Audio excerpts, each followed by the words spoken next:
all cats old enough to catch their own prey gather here beneath the podcast for a clan meeting.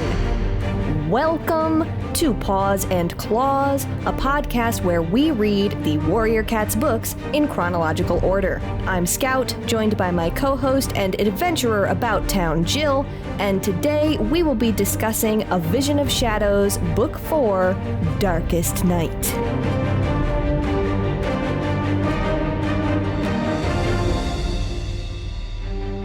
Hello, my friend. Hello. How are we doing today? How are you today? How is everybody? I am doing all right. Nice. I'm doing pretty good. I can't believe the weekend's over already. It went by really fast. I know. I really do feel like this weekend went by really fast. It's kind of upsetting. I am glad to be out of the week that I had, though, because I had a very busy week. And so I spent most of the week being like, I wish it was the weekend. So I'm glad that we're here, even if it is almost over, and looking forward to a not quite as jam-packed week coming up. Yeah, fingers crossed. Fingers crossed. How has the prey been running for you, my lovely friend? The prey's been running all right. We went to a new place this weekend. We went to a Japanese restaurant that we've not been to before. And I got a beef bulgogi rice bowl, and I'm telling you, that beef was so fucking tender.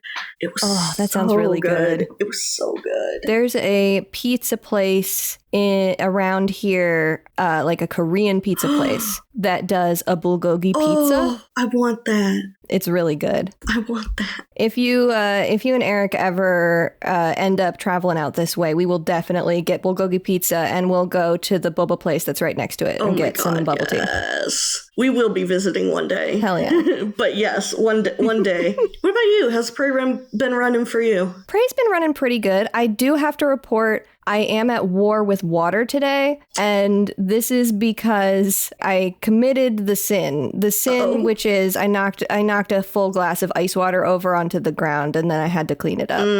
So I am at war. But other than that, things doing good. Did my meal planning yesterday for the week. Nice. I'm making, hopefully if I can get some nice asparagus this week, I'm going to make a chicken and cream sauce with asparagus. That's really, really good. Ooh, that does sound good. Yeah, it's asparagus season if you can find it. I do love asparagus. I'm a big asparagus fan. I love it. I know people always say it's the ha-ha funny vegetable because it makes your pee smelly. Which it does. It's a solid one. It does. It does do that, but also is tasty. Yeah, but also is really good. Oh, I love a grilled asparagus. A grilled vegetable is underrated, honestly. Honestly, you know what? One of my favorites is grilled zucchini and grilled squash. Yes. Peak. We're making pasta tomorrow that is a pasta where we grill the zucchini. Like we slice up the zucchini thin, grill it, and put that on top of the pasta with lemon and ricotta. It's really, really good. Dude, that's like, I make that, except I use goat cheese instead of ricotta, and it's my favorite meal. It's great. Eric doesn't like zucchini and squash, so I only make it while he's gone. That's your special just for That's Jill my special meal. just for Jill meal. But since, I'm in an apartment and we don't have a grill, I roast the veggies. And usually I'll add, if I can find some good asparagus, I'll put asparagus in there and a shallot. Yeah, I love a shallot. Yeah, a nice oven roasted vegetable, also great. Get some char in that veggie and you have got just the most perfect veggie possible. It's true. Not enough people know about charring veggies. I agree. No one's talking about this. Nobody's talking about this. This is what the woke media doesn't want you to know. The woke media. That's nothing. The problem is the media isn't woke enough. Yeah. But they don't want you to know. They don't want you to know about charring veggies. Nobody wants you to know. But what they do want you to know about is some nice covers. We got a couple covers to talk about today. You posted this one and I was going to add it too. It's the simplified Chinese cover of Darkest Night. And it's a really nice portrait of Tree and Violet Paw with fireflies in the background. It's Violet so Paw's giving him a stank eye. It's so cute.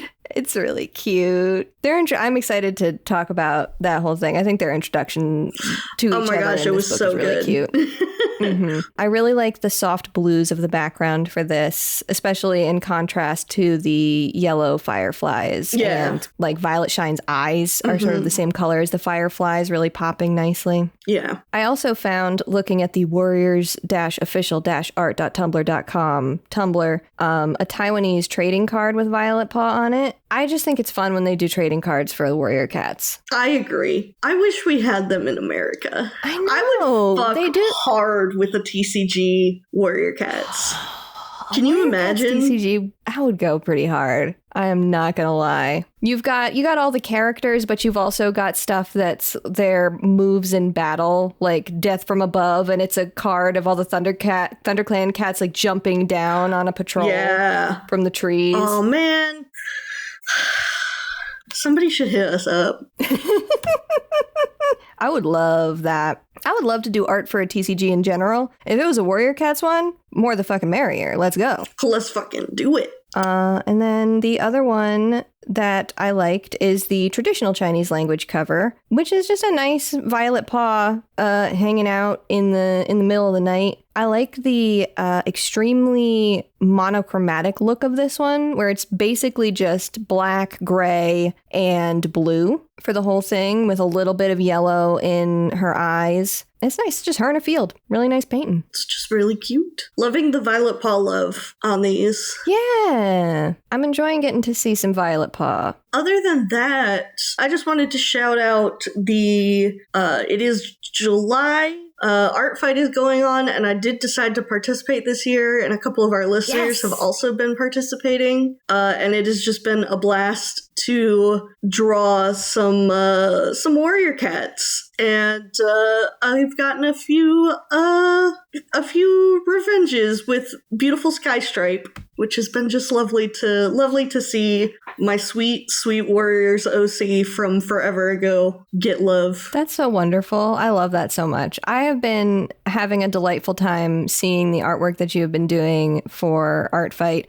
I'm sad that I just unfortunately am too deep in artist burnout to participate this year, but I still am enjoying the fruits of everybody's labors. I am loving seeing Art Fight, even though I am not participating this year. Y'all got some cool ass warriors OCs out there, I just gotta say. There's some great fucking cats out there. Yeah, I think that is all that I have. We don't have any news. The next Super Edition is coming out soon. For those of you who are caught up to the canon, comes out the 26th of August. So. Oh, yeah, it's coming up. Yeah. The only other thing I might shout out is, you got something? Sorry, yeah, the full color reprint compilation of the Tiger Star and Sasha manga is out.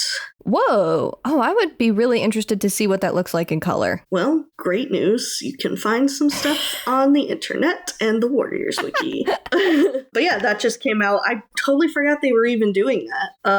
I'm really surprised, honestly, that they are doing They've been doing recolors, I think, of all of the ones that didn't have, like, full color versions.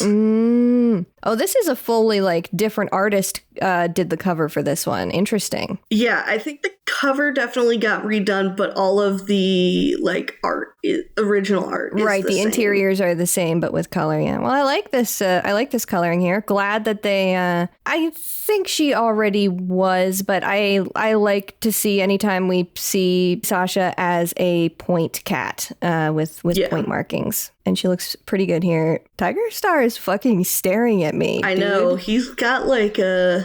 Oh, hey, Daniel Wearies did the cover. I love Daniel Wearies. Oh, wait, who is Daniel Wearies? She did the full color reprint of... She did the color reprint for Rise of Scourge. She did that one flower portrait commission I got done of Henry. Oh, yeah, that's right. Yes. And she's got a really cool, like, merch shop, too, so. Hell yeah. Shout out. She is always putting up some really cute stationery, so. Oh, you know me. I'm a sucker for stationery. Yeah, and, like, notebooks and stuff. It's all very cool. So I endorse this. Yeah. It is Ink for Words is her social media. So go check her out. She does some really cool stuff. Hell yeah. I was going to mention, usually we mention multi-animator projects in the fan zone, but this is sort of not specifically related to the arc that we're in right now. So I want to shout out the recent Eat Your Young Complete Mentor and Apprentice map by Ginger Snaps on YouTube with 2 eyes in ginger. I cannot stop thinking about it and or watching it. It has genuinely some of the best battle animation that's been in a map to date. It's also just generally so well scripted, storyboarded, put together, like all of the work that was done before map parts were even assigned and stuff. It has like a color script. It's great. Huge fan. So I wanted to shout that out. You should go watch that one. Yeah, I actually haven't watched it yet. Oh, you gotta watch it. I saw people making it on TikTok, and I have not sat down and given it the time that it deserves. There is a section with Swiftpaw and Brightpaw that makes me go feral. It's so good. Nice. It focuses primarily on sort of first arc apprentice and mentor relationships. It's really good. So highly recommend. Check it out. Hell yeah. And now. Should I summarize? Get us into it? Let's do it. All right.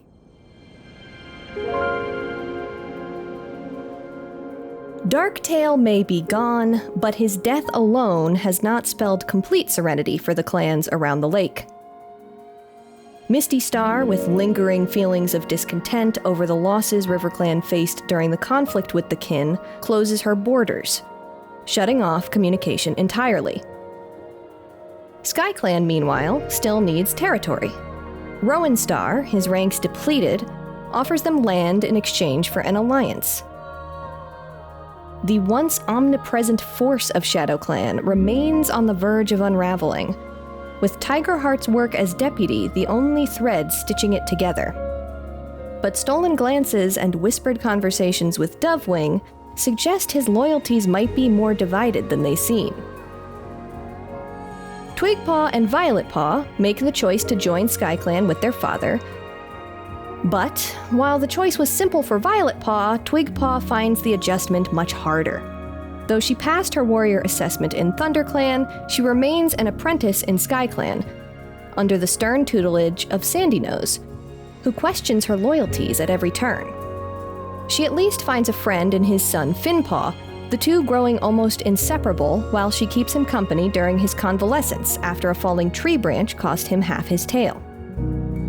Violetpaw, meanwhile, accompanies Hawkwing and a few other cats on patrol to find as many remaining scattered SkyClan members as they can. The journey sees them collect 10 more missing cats, including the medicine cat apprentice Fidgetpaw back from his snatching by animal control and his mentor Frecklewish, whom they guide through a daring dash down the fire escape of an apartment building in classic warrior cat jailbreak style. All through the journey, Violetpaw's dreams and sometimes waking nights have been haunted by the literal ghost of Needletail. One such night, she guides Violetpaw to an old friend of hers, a loner named Tree, who, according to Needletail, is the key to settling her unfinished business and allowing her to finally move on. Lakeside, Alderheart grapples with yet another StarClan prophecy. They say the dark sky must not herald a storm, but the vagaries of it only fuel interclan frustrations. A semi-clarifying vision of a six-toed cat provides a clue at least, but the cat's identity remains a mystery, and continued misfortune delays further progress. Dovewing and Tigerheart go missing. I wonder why that could be. If only there was like a super edition about it, one that was next up in our reading list or something.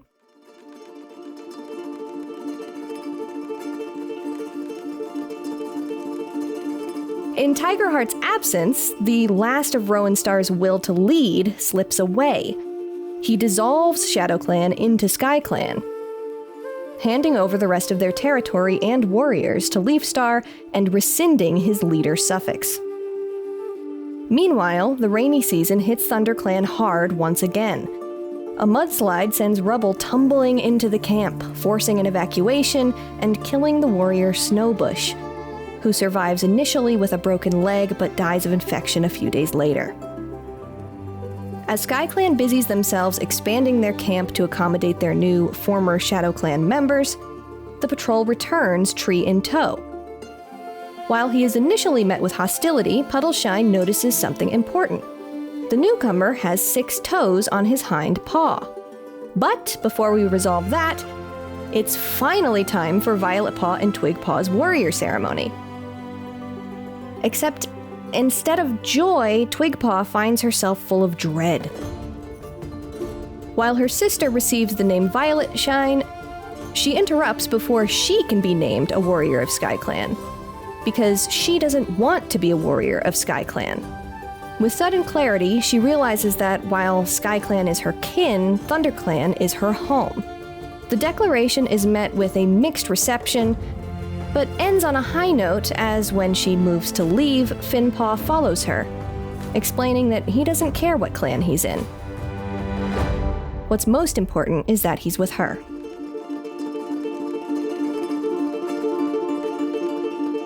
Okay, now back to the prophecy.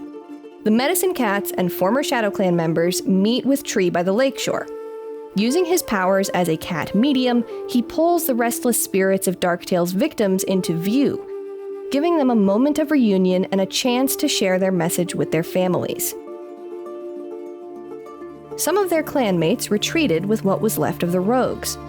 They must be recovered, and ShadowClan restored, for these ghosts to ascend to StarClan. But how can ShadowClan restore itself, with its leadership so utterly shattered?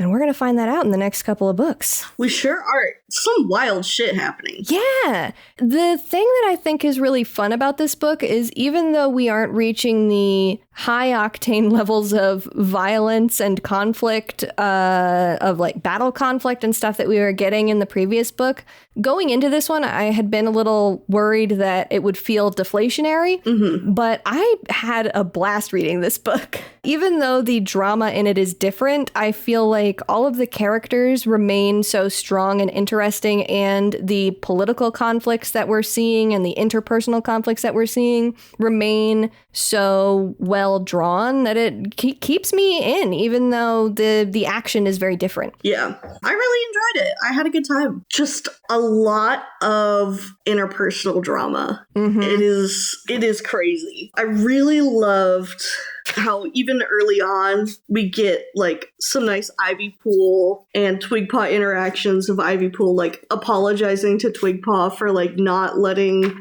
sticking up for her and explaining like, hey, it really truly was not you. It was because my dumbass sister has a crush on ShadowClan's deputy. And I'm just like, Ivypool, it is not your place to be sharing your sister's business like this, but okay. This is what we've learned, that Twigpaw is her tea spill companion. Ivypool has simply decided this child is the one that I'm venting to. Yeah. Yeah, I also loved that scene. It was really nice. I thought it was so nice, and it was fun to see sort of the subtext of that previous stuff be made text and said out loud. You know, not necessarily that it needed to be said for the readers, but it was nice that Twigpaw got to hear it. Yeah, because she was like really, she was in her feelings about it. Yeah, I think it was really important for her to have that clarity, and it felt like she made up with Ivypool in a real way there. I do want to say I have one note for the prologue, and that was, I think the final line of the prologue goes so hard. Yeah, it's really which cool. is just Tree, who has been talking to Needletail throughout this prologue, and sort of slowly realizes that it is a spirit and not Needletail herself there, and goes, Needletail, how did you die? Yeah, like, it's really let's good. fucking go. Let's go. There are some excellent characters that we kind of get introduced to in this book. Specifically, I love Finpaw. Finpaw rules. He is so cute. The fact that like Twigpaw's like, no, I, as important as it would be to me to go on this journey, I want to like make sure that he's okay. And I'm just like, oh God, you guys are so precious. And the way she like tried to, she's so upset about trying to save him. The moment that cracked me up was when Twigpaw like forces her way into the medicine cat den because he won't like let anyone visit, and she's like, well, I saved your life, so like you have to let me come and talk to you. And then they start chatting, and she's really lifting his spirits, and he talks about how Puddleshine said he was going to bury the other half of Finpaw's tail, the half that fell off, or that was cut off. That fell off. Sorry, yeah, that was cut off. Like a lizard? Shut up. And he's like, maybe we should sit vigil. Twigpaw's like, maybe it's in StarClan right now, lying in the sunshine. And Finpaw just says, there must be other tales there. I hope it's made friends. That is just the funniest fucking exchange to me. It's so, like, it is such a good character moment of just, like, how these two, like, can bounce off each other so quickly. Yeah, it's delightful. The kind of fun that they, like, have. It is so fucking cute. Yeah, every conversation that they have, it really does. You can sense, they do a really good job of characterizing it in the writing, the ease with which the conversation comes. You know, sometimes you find that person and it's just like, this person is so easy to talk to, and they've clearly found that in each other. Yeah, it is really, like, it reminds me of, you know, those moments where you are like with your best friend and you can immediately like just start a bit and just keep it going for like 30 minutes and crack each other up. It is very much that. It's so fun. Finpaw and Twigpaw doing the game that was really popular on TikTok. This is very relevant. I think last year sometime, when two friends would write down inside jokes and like hold them up, and the other person would try and like get them to guess what it was. Yeah, that's them. They would do that. Yeah, I think they're so great, and I think Finpaw is such a fun character and feels very unique to a lot of the sort of durantagonists that we usually get in these books. Like, he feels like a really unique character to me. Mm-hmm. And I feel like, and this is going to tie into the other thing I wanted to mention, I feel like we are getting a little bit more of like non-traditional masculine love interests. Yeah. Because I feel like Finpaw is very clearly like just a sweet, silly guy. He's not like, oh, I'm the most powerful warrior ever. Like, he's very dimensional. And then we get a little moment of Ivypool and Fernsong, where Fernsong and Ivypool are very clearly like a couple and together. And Fernsong is like, I'd really like to have kids with you. And she's like, I would too, but I don't want to be stuck in the nursery. And he's like, well, I could do it. And she's like, bitch, I still have to give birth to him. And he's like, I know, but like once the kids are born and they don't need milk anymore, like, I'll move into the nursery and take care of them. And he's, He even says, like, or even it could be earlier than that. You can just, you know, you can nurse them, but when they're not nursing, I can hang out with them in the nursery and you can go do whatever you want. He is the ideal male husband. Male wife of all time. I love him. I'm obsessed with him. I know we like barely get him, but like every moment of hearing about how he's just like, I just want to be a dad. I want to be a dad, and I want to just let my beautiful wife go be a badass out being a warrior while I get to go raise the kids. And I'm like, yes, finally, thank God.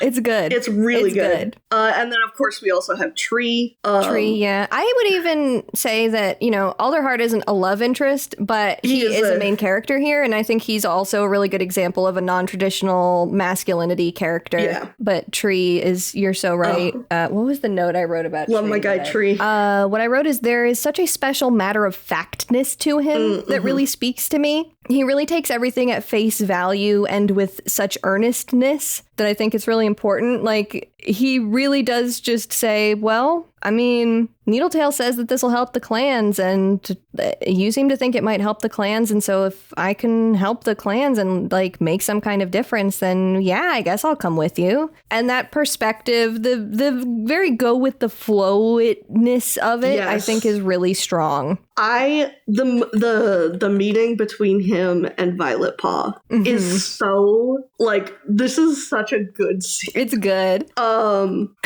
And the way literally as soon as he finds out that Needletail sent her, he's like, maybe she thinks we're soulmates. And Violet Paw's like, what the fuck is a soulmate? And he's like, don't you think this is romantic? And she's like, why are you flirting with me? And he's like, just felt like it because you're cute. And I'm like, I'm going to squeeze you. You're so precious. He loves giving her shit so much. He loves yanking her chain. And he just keeps flirting with her, and it's so cute. I immediately am like, I like them together. He's just such a goofball, and she's so fucking straight-laced. It's so fun. She's so serious. It is such a fun contrast for her. Yeah. And she's just like, God damn it, why is my best friend leading me to this man? And he's just like, what's up? You come here often? It's true. He's so corny. He is. I love it. He is. He's got corny energy. Even if he didn't say you come here often, he would. He would. That's exactly what yeah, 100%. Oh, Lord. So yeah, sorry. I just have feelings about the relationships that we're getting in this book. I'm very much obsessed with them. Yeah, they really feel fresh. Like, yeah. Having, read all of this stuff all in a row for the podcast, there is something, I wasn't sure if it was just sort of the first time I read it, if it was just like my personal preferences that really drew me to a lot of these characters, but it really does feel like there's something fresh and different happening with a lot of these dynamics compared to all the previous arcs in the series that we've read. I agree. That just stands out to me. Yeah, 100%. It was incredible to me, like beginning to read this book after the last thing we read was Rowanstar's confession. I was like, oh my God, what a fucking relief it is to be reading this book and not Rowanstar's confession. Yeah. Woof. Woof. Like, I could not believe how much more fun I was having with this and how much more I felt I had to say about this compared to Rowanstar's confession, which I took like jack shit notes for. Yeah. We get a lot of Rowanstar in this book. We do. He's very interesting. He fascinates me. I want to study him in a lab. I am so compelled by his whole situation and trying to untangle how much of it is actually sort of a character failing, how much of it really is that he's not well suited to the job of leader versus how much of it is a lot of really, like, in some cases, slanderous propaganda from within his own clan, What the fuck is going on with Scorchfur? Scorchfur needs to shut the fuck up. Right? He is driving me. He's your worst uncle at Thanksgiving. My God, he is. I hate him. Like, the continued breeding of mistrust within his clan feels so unfounded, and it's just wearing him down like he's a piece of glass being turned into sea glass in the ocean. And it's hard to see. Like, I won't say that he's never made any bad decisions or anything, like maybe he could have made different choices, but in a lot of instances, I think that he's being very wrongly accused of being a weak leader or an ineffective leader by people in his own clan, by other cats in other clans. And at some point, like early in this book, it feels like he just starts to give up. Like he just says, well, I'm just going to let what they say about me be true because I can't do it anymore. It's just it is fascinating. Because I feel like part of the issue too is Rowanstar's leadership has just been one like crisis after another. Exactly. He has had to deal with a lot. Because when did Blackstar die? Blackstar died during the flood. Bramblestar's storm. Okay. Blackstar died. So we had the flood. So he became leader in the middle of a flood to begin with. Yeah. So we got the flood. We've got the after effects of the Great Battle. We've got the apprentices being little shits. We've got a horrible disease coursing through his clan, and Rowanstar won't let his medicine cats get the herbs that he needs in order to, like... and coursing through him. He is incapacitated for most of the sickness. Yeah. Which is, like, you can't hold that against him. He's fucking sick. Yeah. His entire clan gets taken by rogues. Like, man has not had an easy leadership. Yeah. You know, even, like, I think I've mentioned this before, that even official text and stuff about Rowanstar tends to characterize him as a very weak leader. And even with his actions in this book, I don't think I fully agree with that. I think that it's much more, in many cases, a instance of circumstance than it is his actual leadership. Yeah. Like, there's a lot of situations where there's only so much you can expect of somebody. Yeah. Especially I think it might also... Some of it is just natural disasters occurring. Yeah. I think it's also worth mentioning he wasn't deputy for that long before he ended up having to become leader.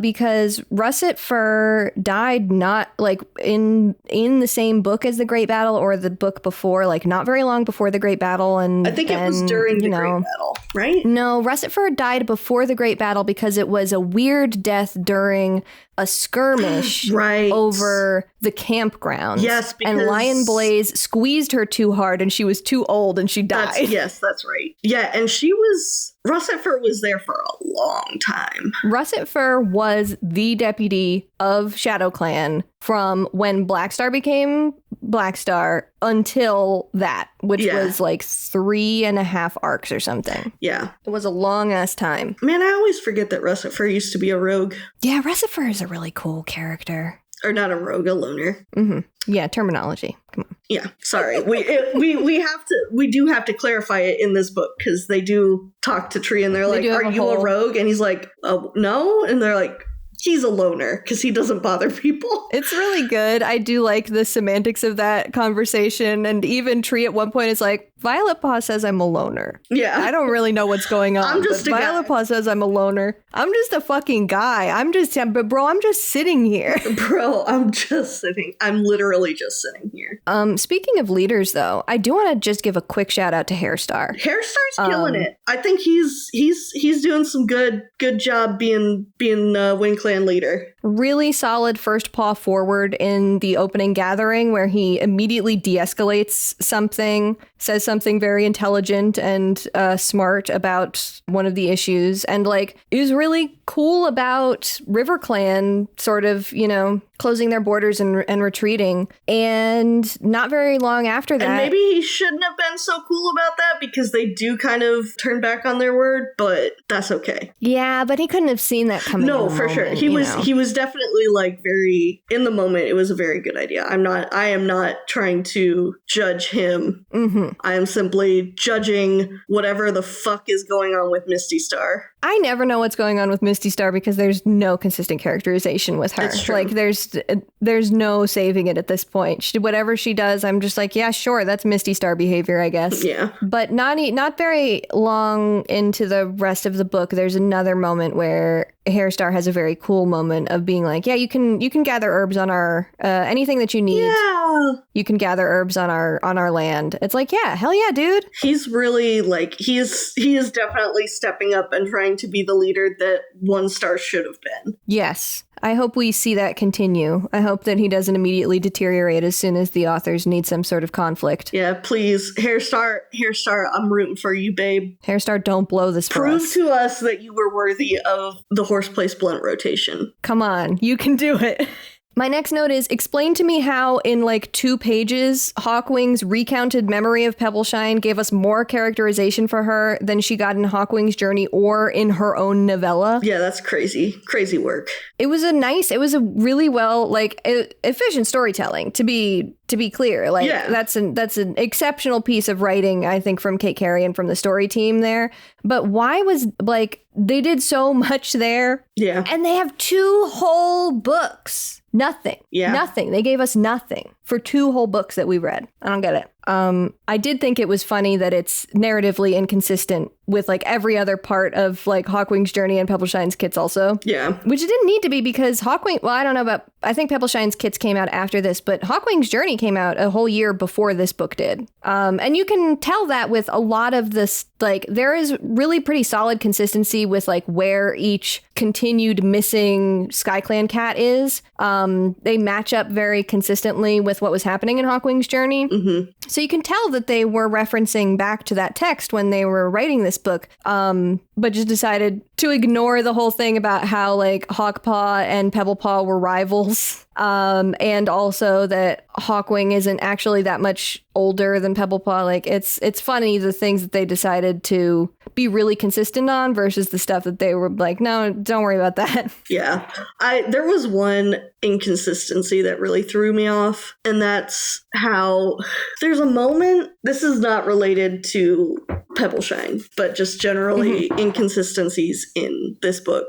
There's a moment where there's like ThunderClan patrol getting ready, and they're like, well, now we have 3 clans that we have to patrol the borders with: ShadowClan, SkyClan, and RiverClan. And I'm like, since when do you fucking border RiverClan, you dumbasses? There's no RiverClan border. There's a whole lake between you. I also caught that, and I was like, man, what are we doing? Somebody fucking look at a map, please. It's not. They got confused. They thought that we were still in the lake territory, or the forest, forest territories. Yeah, that's probably true. But yeah, so I just thought was a funny inconsistency to note. Yeah, in my onion. Mm-hmm. I think the editor should have caught that one. Yeah, I agree. That's all I'll say.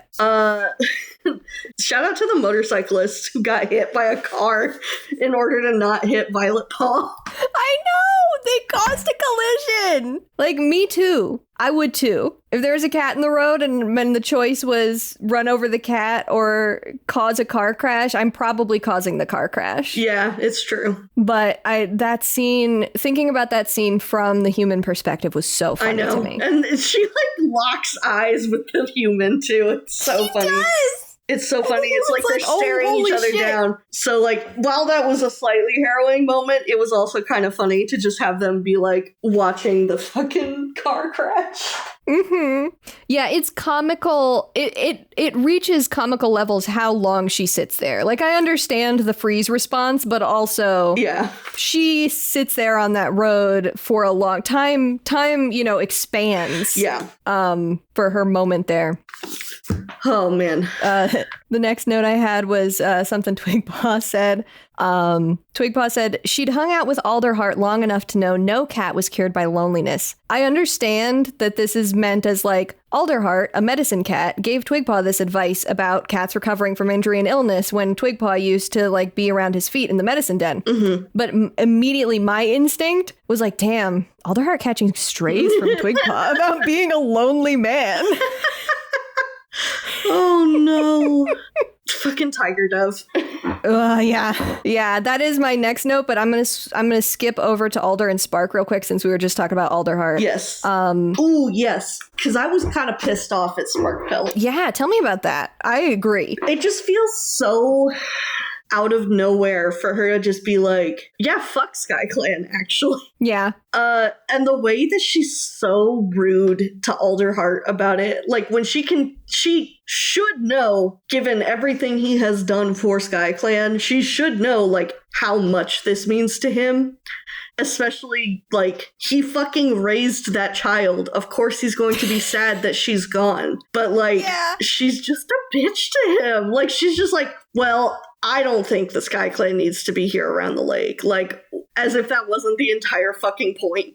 I know, all of the times in this book that cats are like, they told us to find SkyClan. That not doesn't to accept mean them. That they're supposed to be here. We were like, just supposed to find them. Shut the fuck up. Are you kidding me? Idiots. Like, I know StarClan can be vague as fuck sometimes, and they're vague as fuck in this book. But, like, come on now. They gave you like 4 different prophecies about 4 becoming 5, or the 5 being together again, or whatever. Like, come on. Yeah, ridiculous. And I don't know. She's like, sorry, I'm just so distracted by my boyfriend. And it's like, girl, that's not an excuse for being such a rude person to your brother. Yeah. He's so clearly struggling right now. Yeah. There's a lot of like, she sort of vanishes as a support pillar for him in this book, which I think is really interesting because that is definitely something that can happen with sibling relationships. Real. I really liked the moment after he gets attacked in the two-leg place and she sort of comes to his rescue because it felt so much like a real sibling disagreement where Alderheart just sort of starts spouting all of these little things, and it's like all these little things just keep piling up and piling up and piling up and piling up until you can't hold them anymore and they all spill out of you at once. Yeah. And I thought that was really good writing, especially like really good consistency of character for Alderheart, who's definitely the kind of character that just holds everything in until he can't hold it anymore. Yeah, he very much is. Ugh. He's so sad in this book. He misses his daughter. He misses his child. Oh, he's going to be so happy when she comes back. He is. I'm so excited. I know that we have a whole super edition between this book and the next book in this series, but I finished reading this one and I'm like, I want to start the next one because I want to see like Twigpaw rejoining ThunderClan so bad. And I don't even remember that much about it if there's like a lot of conflict or anything, but I'm like, I want him to have his daughter back. Yeah. Please. She was also so sad in this book. Oh, like, my God. My poor daughter. She's so little and so sad. It's so real how hard she tries to make it work. Yeah. Because sometimes you just want to feel differently than you do. Yeah. And I think, you've mentioned before that in fandom research, you've seen a lot of comments about Twigpaw being wishy-washy with like going back and forth. Violet Paw too. We've seen this. But sometimes you just, and even characters in this book act like she's, being unreasonable here, or like she shouldn't have spent all this time trying to acclimate to SkyClan if she was just going to go back to ThunderClan. And it's like, she doesn't want it to be this way. Yeah. Like, and she wants to be with her family. They also, mentioned like, oh, Violet Paw left and came back and left and came back. Whereas like, here's the thing with Twigpaw, like not saying that what Violet Paw was going through was wrong, because we've already discussed like she did nothing wrong. Yeah. But like with Twigpaw, SkyClan wasn't a thing when she was growing up. Like, this is her finding that she has family she didn't know about, and she is trying to be with her family, and then she realizes, I don't know these people. Yeah. Like, it is not... I don't know these people. Yeah. It is not her, like, going back and forth between, like, living in SkyClan, then living in ThunderClan, then living in SkyClan, then ThunderClan. It's literally her, like, living in SkyClan and, like, genuinely making connections with cats in SkyClan. Like, she becomes really good friends with all of the apprentices. Yeah. But, like, despite all of that effort, she's just like, I can't fucking do it. Also, you know what? Fuck you, Sandy Nose. I know. That man... What the fuck, dude? That man has no right, first of all, to be doing her the way that he's doing. He is such a rude mentor when she's literally had like 12, like her full 6 to 8 moons of training. They should not have been apprentices this long. Wild choice by Leafstar. I don't agree with her on that one. I don't agree with a lot of Leafstar. Yeah, what the fuck is up with her? But Sandy Nose is such a rude mentor, and the way he's like telling her to stay away from Finpaw because she's gonna like set back his ability to recover or whatever the fuck, when she's the only reason he got out of the goddamn medicine den. I know. It pissed me off. It's so out of pocket. It's so out of line. Because first of all, like, who are you? Who are you to dictate who she hangs out with anyways? Yeah. But also, even... There's not that many cats in SkyClan. Your reasoning is so stupid. Yeah, it's... You don't even have a good excuse to try and make this request. You know what? Maybe it's because she's Hawkwing's daughter, and Hawkwing helped raise his kids while he was gone. And he's like, you're the daughter of the man who cucked me. That could be part of it. I am adopting that into like my mental picture of the situation now. Anyway, he pissed me off. Yeah, he pissed me off. What is also, like, what pisses me off even a little more is that he kind of has a redemption moment at the end where he says, like, a genuinely nice thing to Twigpaw when she leaves. And it's like, you don't get to have a good... No, worst person you know does not get to make a good point here. Yeah, exactly. Also... Twigpaw panic attack real. Twigpaw panic attack real. Running out of the camp before the ceremony to like breathe. Mm-hmm. And Finpaw coming over and like knowing immediately that something is really wrong is really a nice touch too. Or Finpaw doing that. Yeah. But yeah, Twigpaw panic attack. I really, really like that scene. Mm-hmm. I really like the very clear, well-drawn feeling of overwhelm that hits her. Yeah. Especially like contrasted with she's seeing how excited her sister looks, how proud her father looks, and it's also like built up with all of the Shadow Clan cats that have just now joined Sky Clan, and so the whole place is overcrowded. It's really, really good. Mm-hmm. Yeah, it's that was a lot of cats. It was a lot. We're just having cats share camps this entire arc. Yeah, everybody's moving the fuck around. But yeah, I was really, it's like you genuinely feel proud of Twigpaw when she makes her decision, and then Leafstar. Oh my god. What the fuck? What the hell is up with her? She's like, well, why did you wait until now?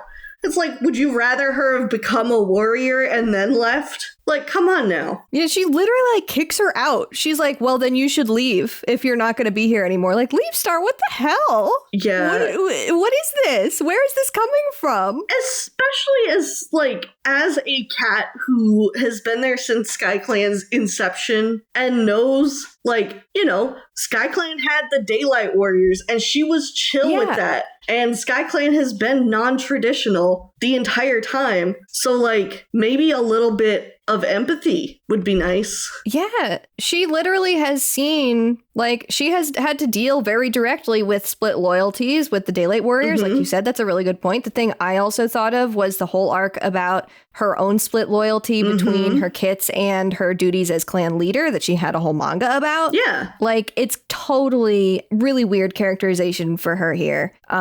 Really pissed me off. Yeah, I did not care for it. And especially after she literally just took in all of Shadow Clan. Yeah. Weird characterization for her, this book. Yeah. I'm like, where is my sweet girl? It's so Where is the girl I fell in love with?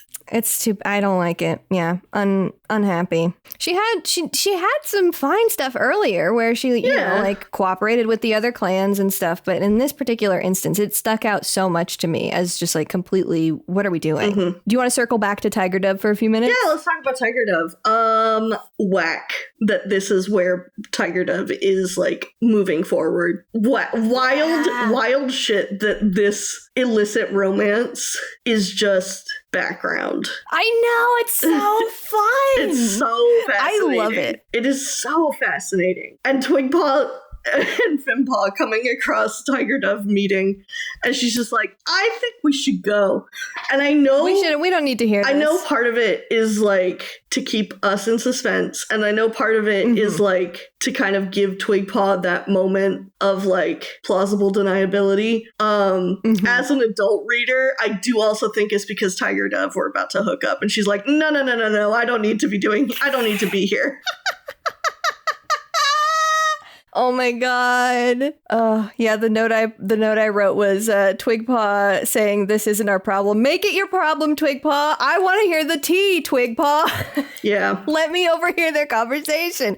But I say that in jest, but I genuinely think that the way that this whole thing is rolled out in the book is so interesting. Mm-hmm. The way that you just get these little snippets of it with these characters that were so central. Yeah, it is wild. Previously. It's really, really fun. It feels like there's a whole other book happening that we just do not get to see, which is so fun. Mm-hmm. And maybe we'll get to see some of that in the next episode. Maybe I think there literally is a whole other book happening that we do get to see. Yeah, but I believe looking at the wiki, it was like concurrent. Tigerheart's Shadow is concurrent with this book. Yeah, I started it this afternoon. I read the first couple of chapters because I was curious, and it lines up with like events in this book from Tigerheart's perspective. Okay, cool. So it's exciting. I'm excited to dig deeper into that. I think it's going to be a really interesting read. The other Tiger Dove note I had was that I just think that the implied complexity of their whole situation is really interesting because we get a lot of interclan relationship drama in this series. We've talked about a lot of different ones. This one feels like it has this extra layer of texture, this extra sauce on top of it,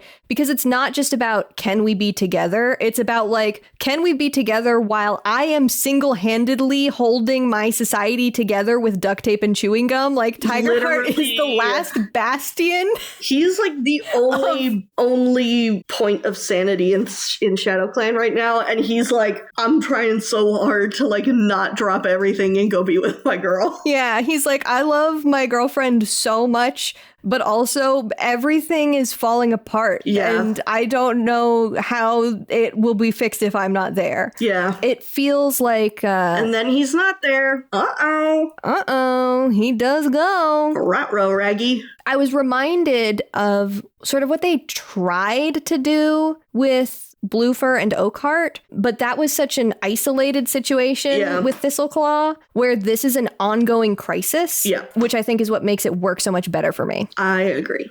Fallowfern, as a deaf member of SkyClan, is wasted potential for implementation of cat sign language, especially because we have seen SkyClan be such an adaptational clan and like such a, you know, outside of the norm clan. It would be so easy for them to come up with some sort of cat sign language for Fallowfern, and it's like we have a moment in this book where they literally just like I think Leafstar just says something to Fallowfern. Yeah. And I'm like, she can't fucking hear you. And it's literally right after she says to Juniper Claw, she can't hear you. That she's like, come on, Fallowfern. And it's like, girl, what are we doing here? Why are we doing this? What are we doing here? Yeah, so that disappoints me. Yeah. My next note is that I continue to be Tree as a genderqueer allegory pilled, expounding upon stuff that we talked about the last time we were talking about Tree. Especially, I was thinking so much when we were seeing the way that his powers work here. I was thinking so much about the way when we read Tree's Roots, you were talking about like that a girl, you know, in the sisters, it's like a she-cat is a cat that talks to the sky, and Tom is a cat that talks to the ground. And like those are the specific things. And here we see Tree with powers that are not quite what the sisters do, but also nothing like what the other Toms that are born into the sisters were doing, where like he seems to have sort of this passive aura and ability to manifest spirits that are nearby, but it's not the same as like singing and calling spirits. Yeah. And it's also doesn't seem to really be like the speaking to the ground, speaking to the land thing that the other Toms were doing. And I was looking at that and I was thinking that's non-binary coded to me. That's fucking genderqueer. Yeah. It's genderqueer as hell of him. Yeah. I am fully on the like some flavor of queer Tree pipeline. There is no world to me where he is not some type of queer. Yeah, for sure. It's fun to play in that space. It is fun to play in that space. Love that guy. Love that guy. I'm so happy to get some more of him. And then, yeah, the bonus chapters were like, okay. Yeah, I didn't take like any notes for them. It was just a sort of a snapshot of some of the clan cats, the Sky Clan cats that stayed near the gorge when Hawkwing and co left, and Leafstar, etc. Yeah. Nettle Splash and Mintfur. And their kids. And their kits. We see sort of a snapshot of them living by the gorge when Darktail is there with his rogues, and they sort of meet and take care of this sick member of the rogues, Dandelion, who they become really close to, but she decides to go back to the rogues. There's not really much there that I find like it doesn't have any sort of narrative ties to the rest of the book that we read today, at least. Yeah. Like, maybe there's a chance Dandelion comes back in the future if like, we end up seeing Dragonfly. Sorry, yeah. I feel like Dragonfly got... I feel like Dragonfly has to have died. But the thing that I did think was really fun was just the fact that we had Nettle Splash as a POV character, because like, who the fuck is Nettle Splash? Exactly. Right? It was really fun to see D tier background characters get POV chapters. Yeah, wild stuff. You know, sometimes it's fun to see the NPC, see what the NPC is up to. Yeah, and I think that's pretty much all I got. Yeah, that's my notes. Should I take us to the Erin Corner then? Yeah. All right, I found a couple of things for today. One that I thought was really funny and also kind of a big blunder is that the editors initially attributed this book to the wrong author. Womp womp. First editions shipped saying Cherith Baldry wrote it according to the dedication, which if we haven't mentioned it, or if we haven't mentioned it recently on the show, at least, all of the books have a dedication in the front that teases for people who know how the Erin Hunter moniker works, like which of the Erin's Hunter wrote the book. And so they originally shipped with Cherith Baldry, but it's a Kate Carey book. So later printings fixed this, but I thought that was like, wow, we dropped the ball a little bit there, guys. Yeah.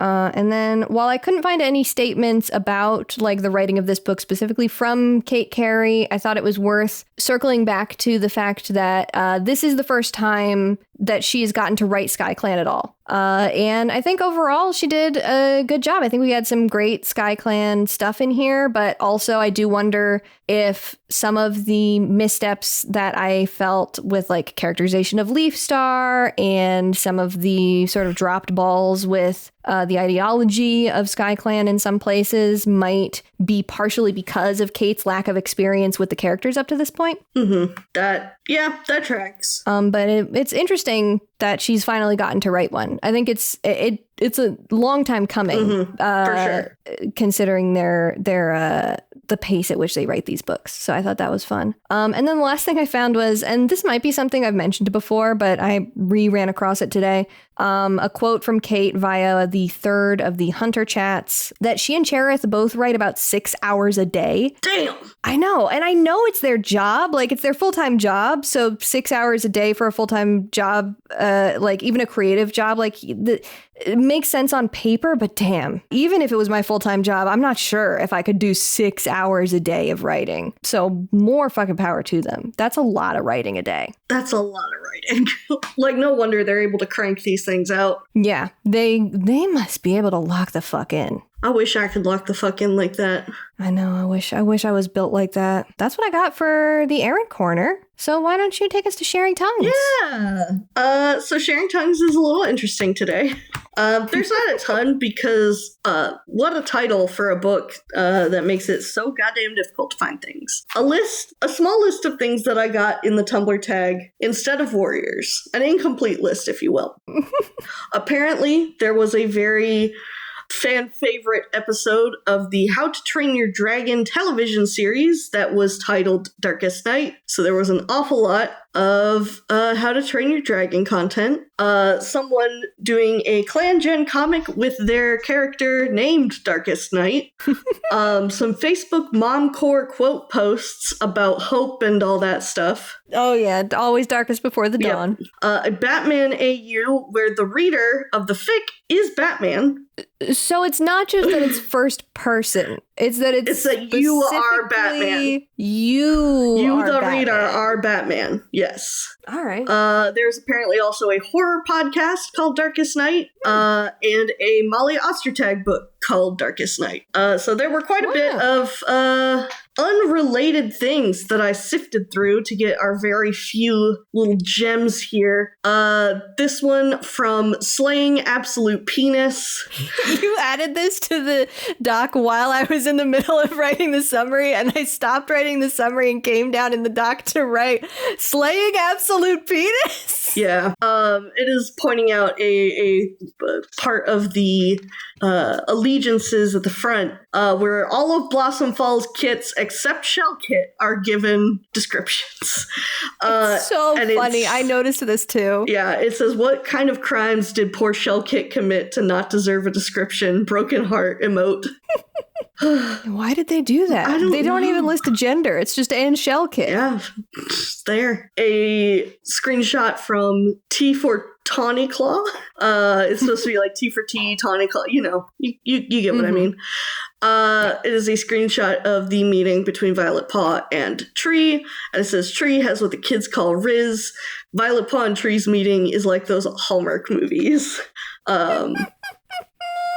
Fuck. Violet Paw's just a city girl. She's just a city girl heading home for the holidays. Tree's gonna teach her to ride a horse. And the true meaning of Christmas. This one's from Blorbo Claw. Twigpaw, come on, Finpaw, you're perfectly capable of becoming a warrior. Finpaw, I'm not so sure with my half tail. Twigpaw, girl, look at me. Why don't you tell him about Berrynose, who has no tail at all and is still a warrior? Which, good point, but also Berrynose is annoying, and so if they gave him any credit at all, that would be out of character, is my argument. Yeah, nobody thinks about how Berrynose doesn't have a tail because they're just thinking about how fucking annoying he is. This one, I'm the two who crashed their car to avoid hitting Violet Paw. We found them. They're here. Wow, good job. And this one, thank you for saving Violet Paw's life. Thank you for your service. This one is from Duck Era Lexi. Twigpaw will never be a warrior, I swear to God. And it's like, yeah, it was exhausting having her be like an apprentice again through the entire fucking book. I'm like, please. I know. My poor girl. The fact that they do her whole assessment right before she decides to join SkyClan is brutal. Yeah. Like, y'all knew that SkyClan leaving was kind of coming up. Like, maybe time it a little different. Maybe ask if they're planning on going with their dad or not. Yeah. You know, that's a good point. But that would require, like, a conversation to happen. And sometimes the authors hate that. That is true. AO3. There are now almost 10,000 warriors fixed on AO3. Shout out. Let's go. There were 6 for this book. We have our consistent rewrite as if the cats were human. And the title analysis one. Interesting ship, Gray Stripe and Moss Pelt. All right. I guess they're both old and been here a long time. And River Clan was with Thunder Clan for a bit. I don't know. Maybe is Moss Pelt the one that took over rearing his children after Silverstream died? I think so. Maybe. Then we got a Dovepaw / Tigerheart fic, or Dovewing and Tigerheart fic. One about the relationship of Ivypool and Twigpaw, and a still in progress Rowanclaw centric fic, which I think is very fun.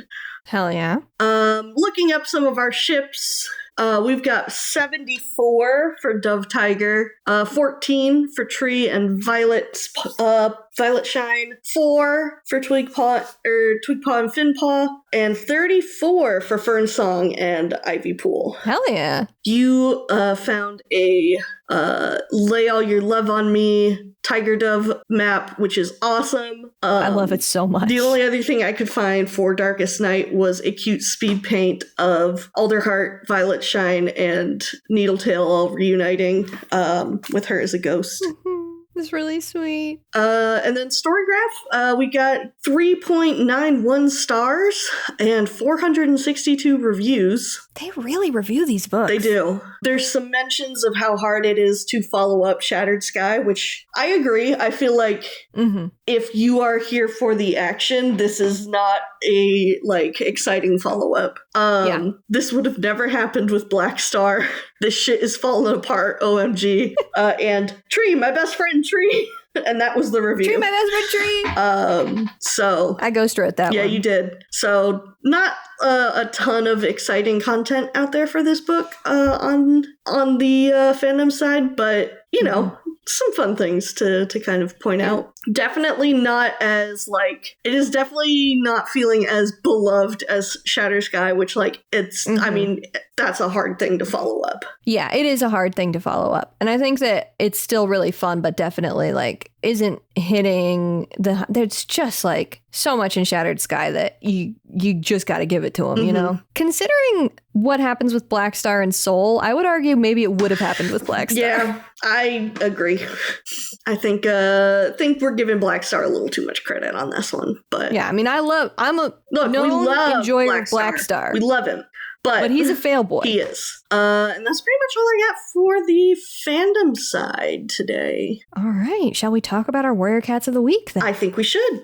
Why don't you start us off? It's our guy, Finn Paul. Oh, yay. I almost picked him. I love him so much. He I just really like his whole perspective. I really enjoy something that we didn't bring up earlier was that he has some really great conversations with Twigpaw about how he has never been to the Gorge. And so he just hears all of SkyClan talk about the Gorge, but has no, context for that. And that makes him feel kind of lonely sometimes. I really liked those conversations, the way that they bonded over that. And I think that, he's cute. Being like, nah, I'm gonna go where you go. I just feel like I want to be with you. I don't care where I am. That's strong. That's it makes me insane. It makes me certifiable.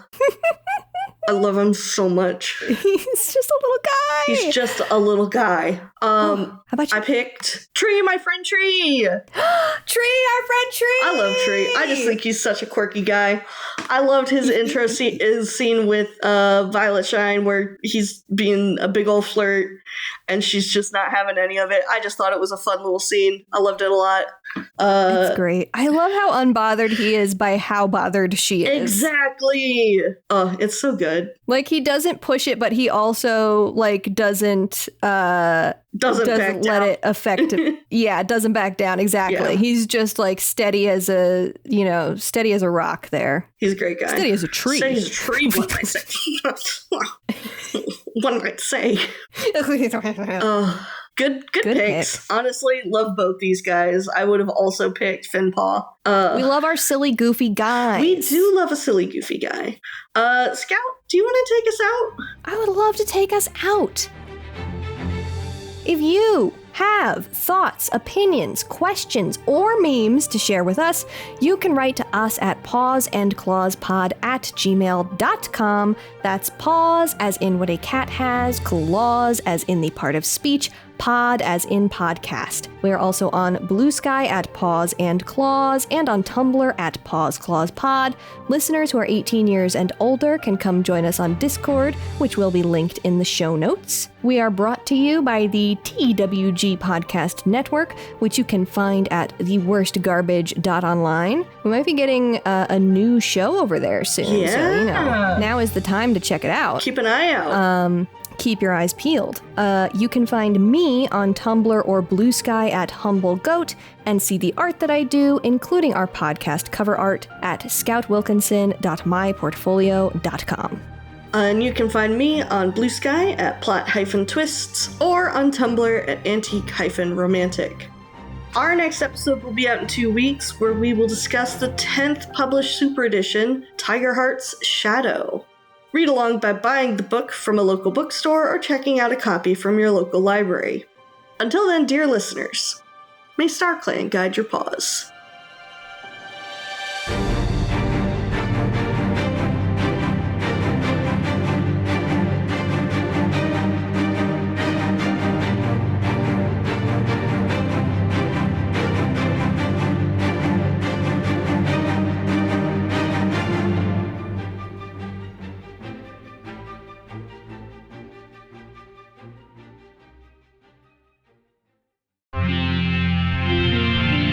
TWG, the worst garbage, the online.